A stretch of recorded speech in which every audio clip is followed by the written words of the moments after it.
What is the most valuable lesson or piece of advice that anyone has given to you in your life? Be patient and don't worry too much, probably. Just don't worry. Take it one day at a time. Hey, bright lights. Welcome to another vlog. My name is Chidinma Ugochi Ehiobo. If you would ever ask me what I do for fun, this is just a little snippet of how supposedly boring my life can be.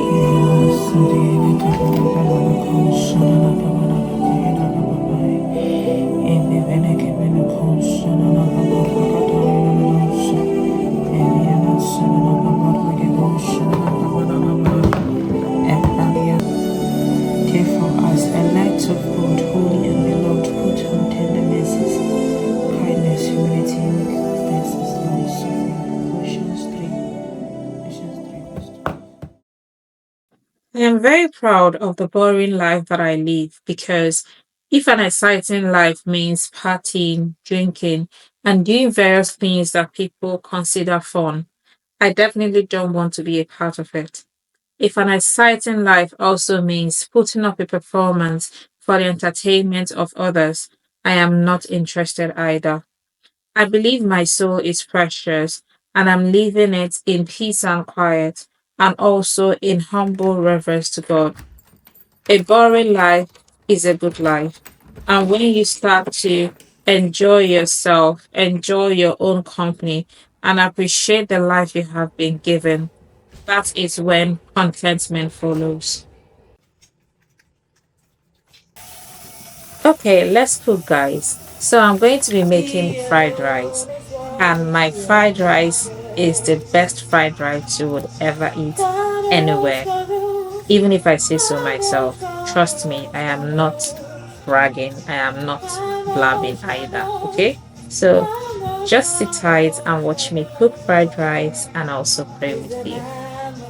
Elia Habarakato Shanaka Barakata, Ekapabaka Shanaka Barakato Shanaka Barakate Shedeke, Leveneke Berekato Shadaka Barakato Shanaka Barakatai, Ebeneke Bebeke Shohanaka Barakato Shadaka Bai, Leveneke Berekato Shanaka Barakato Satai, Ebanaka Babaka Babaka Barakata. Elebenekeberegetosha Sabagai, Ekamakabaragatusha, Hanagabaragatusako, Ebelianda Kabaragatusha, Hanagabaragatusaki, Ekalagaida Kabaragatusha, Hanagabaragatusha, the Gabai, Elebegetekeberegetusu, the Gabaragatus, Epamakabaragatusha, Hanagabaragatusha, the Gabaragata, Eberegetekeberegetusha, Mamakabaragata. Ebeneke berakatushu berakatushu haida kabarakatus ebalakatai da kabarakatushu nosai ebaida nanagaradai ebeneke berakatushu nosana kabarakatai ebeneke berakatushu nakabarakatushu dai ebaniandasu. I'm going to be reading from Proverbs 4:23. And my message today, if I was to give it a title, it would be Know Your Enemy. And Proverbs 4:23 says, keep thy heart. Some translations will say, guard thy heart, right? Keep thy heart with all diligence, for out of it are the issues of life. And I remember, when I was much younger, and this was one of the scriptures that always stood out to me. And it was not until some time ago when studying that scripture again, that word issues is actually a Hebrew word that translates to boundary. And it made a lot of sense because there's a story I will share with you in just a minute. Because when you think of a boundary is defined as a line which marks the limits of an area. And so in other words, that scripture is telling us that guard thy heart with all diligence, for out of it are the boundaries of your life.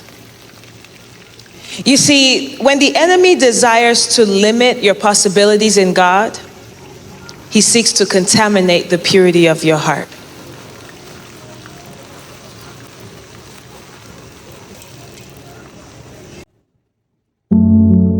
I want to ask you something very clear. Which would you choose, pleasure or purpose? To follow the right path and please God, or to follow men and seek their approval? It's your choice, you decide.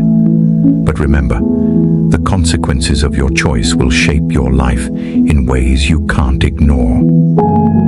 The world says, do what feels good. But Jesus says, do what is right. Doing what feels good in the moment might bring temporary happiness, but it often leads to regret. For example, indulging in harmful habits can seem enjoyable at first, but can cause lasting damage.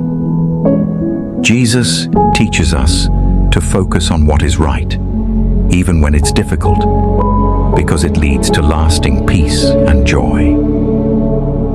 When we choose what is right, we align our actions with God's will,